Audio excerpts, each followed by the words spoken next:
Kisah tragis kematian preman kampung. Kisah ini terjadi sekitar tahun 1980, di mana preman-preman merajalela dengan ditandai seluruh badannya dipenuhi tato yang bermacam-macam gambar. Pada waktu itu, di kampung yang ada di wilayah Depok, ada kejadian yang sangat menggembarkan, di mana seorang preman dibunuh rame-rame oleh kakak dan adik keluarga yang menjadi korban pemerkosaan preman kampung tersebut. Awal cerita, di kampung itu ada sebuah keluarga yang harmonis. Namun ada seorang preman yang jatuh cinta pada istri dari keluarga harmonis itu, yang namanya preman. Kemana-mana selalu bawa golok, juga gak ketinggalan botol minuman keras selalu dibawanya. Suatu hari, preman itu datang ke rumah keluarga yang harmonis itu. Dia menyatakan jatuh cinta pada istri keluarga itu. Sebut saja istri keluarga harmonis itu, namanya Fitrianingsih.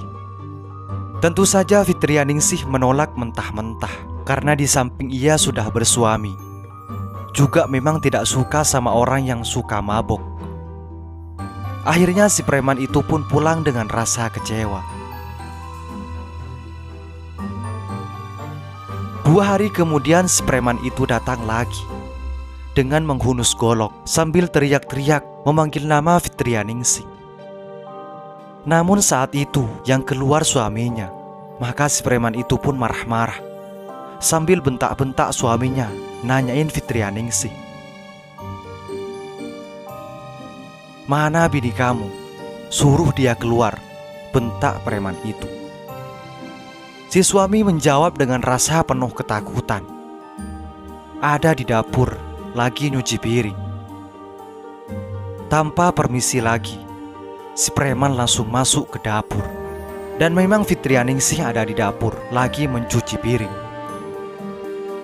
Dipegangnya tangan Fitrianingsih, serta lehernya ditempelin golok. Fitrianingsih dipaksa untuk melayani nafsu bejatnya preman itu. Karena takut, Fitrianingsih terpaksa melayani nafsu preman itu di dapur.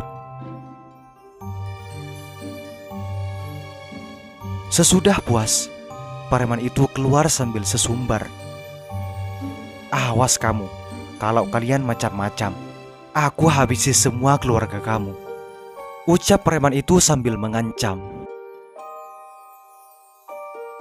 Karena 1 kali telah berhasil, maka 2 hari kemudian si preman itu datang lagi untuk menemui Fitrianingsih yang kebetulan sedang duduk di ruang tamu. Dengan ancaman golok di leher, terpaksa Fitrianingsih pun melayani kembali. Kejadian itu terus berlanjut. Bahkan kejadian itu pernah dilakukan di depan mata suaminya sendiri. Tapi karena takut, suaminya tidak bisa berbuat apa-apa. Dia hanya bisa meneteskan air mata melihat istrinya diperkaos oleh preman itu. Akhirnya suaminya datang ke rumah kakak dan adiknya. Dia menceritakan semua yang terjadi pada keluarganya. Mendengar pengaduan itu, kakak dan adiknya sangat marah. Maka mereka sepakat untuk menghabisi preman itu. Dan katanya si preman itu tidak mempan dengan senjata tajam, dan disusunlah rencana sedemikian rupa. Beberapa hari kemudian, preman itu datang lagi. Dia berteriak-teriak di luar, memanggil-manggil Fitrianingsih dengan kata-kata yang tidak senonoh. Mendengar suara preman teriak-teriak, akhirnya suami Fitrianingsih datang untuk mempersilahkan masuk. Ketika si preman mau duduk, tiba-tiba ia dihantam oleh adik suaminya dengan balok kayu. Pukulan berikutnya datang dari kakaknya dan juga suami Fitrianingsih yang sudah lama menyimpan dendam dan marah terhadap preman itu. Mereka memukul preman itu dengan kayu tanpa henti-hentinya.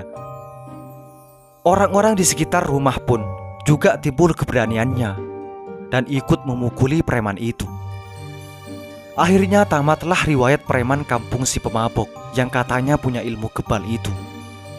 Dengan darah bercucuran di sekujur tubuh dan kepalanya yang remuk,